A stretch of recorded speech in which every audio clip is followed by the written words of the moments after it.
kino buka ban thiet ya gini jaiñsem ki ba kham biang kira ban call ne whatsapp ha gini number dan skrin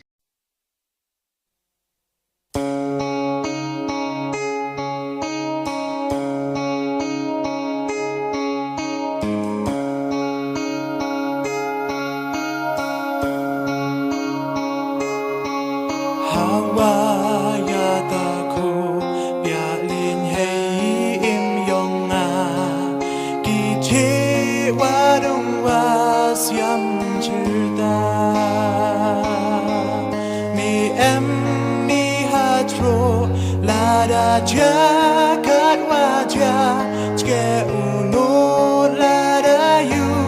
git ban kya dahun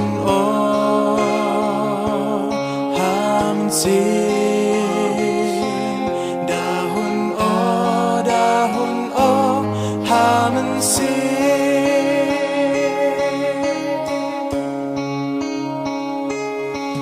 inyan terbunjat wa iden jua borna mikan rat wanoba jisu kan rat ka